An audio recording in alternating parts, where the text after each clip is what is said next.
Welcome to Lexivia English. Ready to take your English to the next level?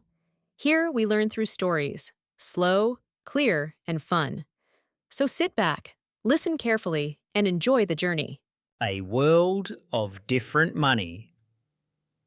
Let's imagine our world just a few years from now. It's a world you know well. If you live in America, you use dollars. If you live in France, you use euros. In Japan, you use yen. Every country has its own money, its own colourful paper notes and metal coins. This system creates problems. Travelling is complicated. You always need to exchange your money and pay fees. Sending money to another country is slow and expensive. Worse, this system allows for crime. People can use cash for illegal activities because it is hard to track. This is called money laundering. And for governments, it's easy to print more money, which can cause economic problems. For years, world leaders and big thinkers talked about a solution. What if there was only one money for everyone? One currency for the entire planet. For a long time, this was just a dream, but then two very powerful groups decided to work together: the United Nations and a giant technology company called Globe. The UN wanted to end poverty. Globe wanted to connect the world. Together, they announced a plan that would change humanity forever. The day money changed. The announcement was made at a global summit in Geneva. The Secretary General of the UN stood on a stage with the CEO of Globe. Behind them, a giant screen showed the logo of the new currency, a simple circle representing the Earth. They called it the unit. The CEO of Globe explained the plan. The unit was a completely digital currency. There would be no paper money and no coins. All money would now exist only on a secure global computer network. Every person on Earth would receive a free digital wallet linked to their identity. This wallet could be on their phone, their watch, or even a tiny safe chip placed under their skin. To start, every single person in the world would receive 1,000 units in their new wallet. This was a way to fight poverty immediately. From that day on, all old currencies, the dollar, the euro, the yuan, had 1 year to be converted into units. After that, they would be just pieces of paper and metal from a museum. The world's reaction was mixed. Many people were excited. They saw a future without currency exchange fees, a world where sending money to family was instant. But others were afraid. a world with only one money, controlled by one organization.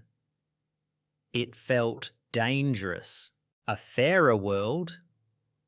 In the first few years after the unit was introduced, many of the promises came true. The world seemed to become a better, fairer place. A student from Kenya could now buy a book from a seller in Canada instantly, with no fees. A tourist from Brazil could buy a coffee in Tokyo using the same digital wallet they used at home. International business became incredibly simple and fast. The biggest change was the end of financial corruption. It was now impossible for a politician to accept a bribe in cash because cash did not exist.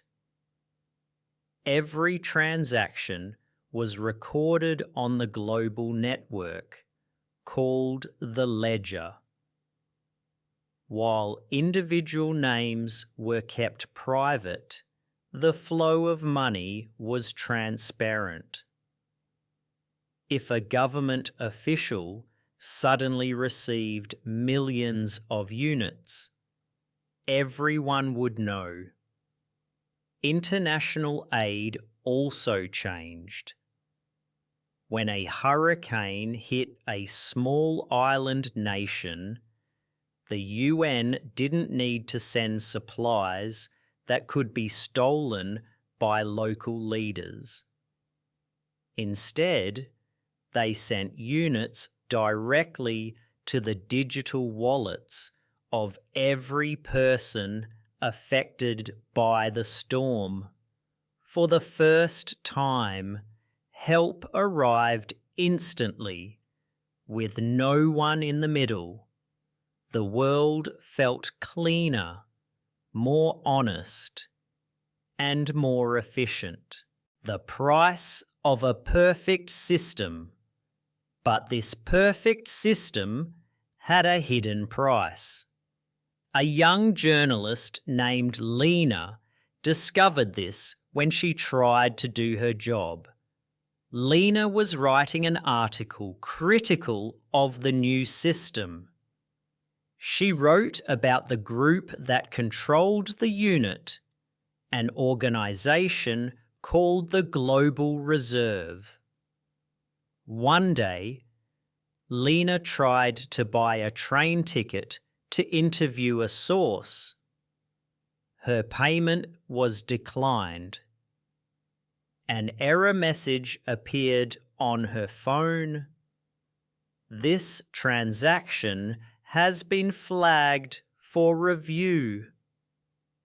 She tried to buy a coffee.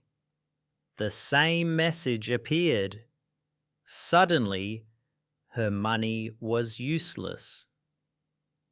Lena realized the truth. The Global Reserve had the power to freeze anyone's wallet. They said it was to stop criminals and terrorists, but they could also use this power to stop journalists, protesters, or anyone who disagreed with them. Countries also lost their power. Before, a country could manage its own economy by printing more money or changing interest rates. Now, they had no control. Every nation in the world was a guest in a financial system controlled by the Global Reserve. Their economic sovereignty was gone. The invisible cage. Lena started to investigate the global reserve. She learned that the system knew everything about everyone. It knew what you bought, where you bought it, and when. It knew if you bought a book about revolution or donated money to a protest group. All this information was collected and analysed. This data was used to create a citizen score for every person. If your score was high, you might get better loans or travel opportunities. But if you did things the system didn't like meeting with other critics or reading forbidden articles, your score would go down. A low score meant your life became very difficult. Your payments could be slowed down, your travel could be restricted, and you could be locked out of the global economy. It was an invisible cage. There were no metal bars or walls, but people were not free. The promise of ending poverty had also created a system of total control. People were safe, but they were watched every second of every day. Their financial freedom was gone, and with it, many other freedoms too. A new kind of freedom. The world created by the unit was a world of deep questions. Was it better to live in a world with some poverty and corruption, but with freedom? Or was it better to live in a world where everyone was safe and cared for, but where every action was monitored and controlled? Lena found other people who believed in freedom. They met in secret, using old ways of communicating to avoid the system. They started to build a new secret economy. They didn't use units. Instead, they used barter, trading goods and services directly. A farmer would trade vegetables for a doctor's help. A programmer would fix a computer in exchange for clothes. This was dangerous. The Global Reserve called these people economic criminals. But for this small group, it was the only way to be free.